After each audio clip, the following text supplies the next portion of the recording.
మరి కాకరపట్నం స్థానిక శ్రీ బాలా త్రిపుర అమ్మవారు జరిగింది. మరి ఈ రోజు రెండో రోజు ఏదైతే దసరా నవరాత్రుల్లో భాగంగా రెండో మంది చేరుకున్నాం. నేను అంగరంగ వైభవంగా వేలాది మంది భక్తులతో మొదటి రోజే అమ్మవారి గుడికి ఎక్కించిపోయి ప్రతిమను చూసాము. మరి ఈ రోజు చూసినట్లయితే రెండో రోజు అంటే ఉదయం నిన్న అవతారం ఏదైతే ఉందో విల్లంబు, ఈ రోజు సాయంత్రం ఉయ్యాల అవతారంలో అమ్మవారు దర్శనమిస్తారు.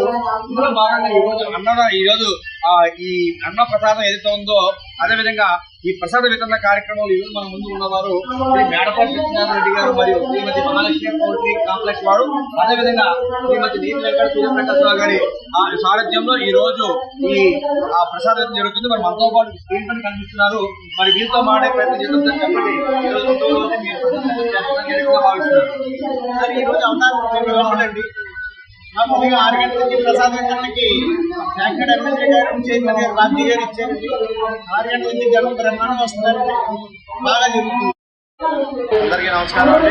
ఈరోజు దసరా మహోత్సవం సందర్భంగా కాకినాడ బాలా అమ్మవారి సన్నిధిలో రెండో రోజు దర్శనము సందర్భంగా శ్రీ మేడపాటి సత్యనారాయణ రెడ్డి గారు, మహాలక్ష్మి పౌల్ట్రీస్, నేతి సూర్యప్రకాష్ గారి ఆధ్వర్యంలో ప్రసాద వితరణ జరుగుతుంది.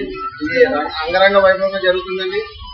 ఈ అవకాశం ఇచ్చిన మా కాకినాడ ఎమ్మెల్యే గారు, చైర్మన్ గంజి బాబ్జీ గారికి మా ధన్యవాదాలండి. అమ్మవారు అవకాశం ఇస్తే కానీ ఇటువంటి జరగము. ఈ అవకాశాన్ని మా రెడ్డి గారు ప్రకాష్ గారు వినియోగించుకొని మరి చూశారు. ఏదైతే అమ్మవారి అనుగ్రహంతోనే మాకు అవకాశం లభించిందని చెప్పి ఇటు స్థానిక ఎమ్మెల్యేకి అదేవిధంగా గుడి చైర్మన్ కూడా కృతజ్ఞత చెప్పుకునే ఆ తరుణం మనం చూస్తున్నాం. ఈ రోజు కట్ట పొంగల్ ఏదైతే ప్రసాదము చాలా వేడిగా భక్తులు కూడా చాలా రుచికరంగా భావిస్తున్నట్టు కూడా మన సమాచారం ఉంది. మరి ఈ రోజు రెండో రోజు భాగంగా ఉదయం ఆ విభాగానికి వచ్చి వీరు ప్రసాద వితరణ ఇవ్వడం జరుగుతుంది. ఇక్కడ పరిస్థితి కెమెరా పర్సన్ విశ్వాసం సాగర్ 7 న్యూస్ కాకినాడ నుంచి.